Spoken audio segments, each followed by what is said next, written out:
పెళ్లి చేసుకో స్వామి అంటే ఇదిగో ఈ సినిమా అవని అదిగో ఆ సినిమా అవని అనుకుంటూ అసలు గ్యాప్ లేకుండా వరుస సినిమాలు చేస్తున్నాడు ప్రభాస్. ఈయన ఎప్పుడు ఏ సినిమా షూటింగ్ లో బిజీగా ఉంటాడో ఆయనకు కూడా క్లారిటీ లేదు. ఇండియాలో మరే హీరో చేయనంత వేగంగా సినిమాలు చేస్తున్నాడు ప్రభాస్.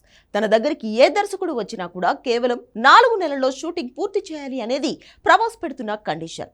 స్క్రిప్ట్ వర్క్ ముందే పూర్తి చేసుకుని రండి, బౌండర్ ఉంది, కథ నచ్చితే వెంటనే డేట్స్ ఇస్తానంటున్నాడు రెబల్ స్టార్. అందుకే యంగ్ డైరెక్టర్స్ రెచ్చిపోతున్నారు. వాళ్ళందరికీ ఇప్పుడు ఒకటే ధ్యేయం, ప్రభాస్ కు నచ్చే కథ రాయడం, ఆయనతో సినిమా తీయడం. సుజిత్, రాధాకృష్ణ కుమార్, నాగశ్విన్ ఇంకా చాలా మంది కుర్ర దర్శకులు ఇప్పటికే సక్సెస్ అయ్యారు. ప్రస్తుతం హను రాఘవపూడి, సందీప్ రెడ్డి వంగ, మారుతి లాంటి దర్శకులు ప్రభాస్ తో సినిమాలు చేస్తున్నారు. ఇంతమంది లైన్ లో ఉండగానే తాజాగా మరో యంగ్ డైరెక్టర్ కూడా ప్రభాస్ తో సినిమా ఓకే చేయించుకున్నాడు. ఆయన ఎవరో కాదు, ప్రశాంత్ వర్మ.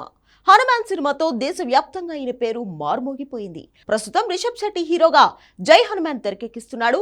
దీంతో పాటే నందమూరి బాలకృష్ణ తనయుడు మోక్షజ్ఞను పరిచయం చేసే బాధ్యత కూడా తీసుకున్నాడు ప్రశాంత్. కానీ ఈ సినిమా అనుకున్న దానికంటే ఇంకా ఆలస్యం అయ్యేలా కనిపిస్తోంది. అందుకే మిగిలిన సినిమాలతో బిజీ అవుతున్నాడు ప్రశాంత్ వర్మ. ఈ క్రమంలోనే తాజాగా ప్రభాస్ కు కథ చెప్పి ఒప్పించాడు. నిజానికి బాలీవుడ్ హీరో రణ్వీర్ సింగ్ తో బ్రహ్మరాక్షస్ సినిమా ప్లాన్ చేశాడు ప్రశాంత్ వర్మ. క్రియేటివ్ డిఫరెన్స్ కారణంగా ఈ సినిమా ఆగిపోయింది.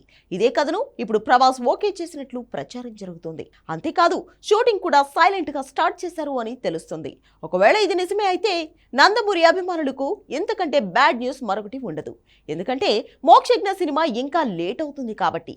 ఎలా చూసుకున్నా కూడా ఈ ఏడాది కూడా మోక్షజ్ఞ సినిమా రానట్టే.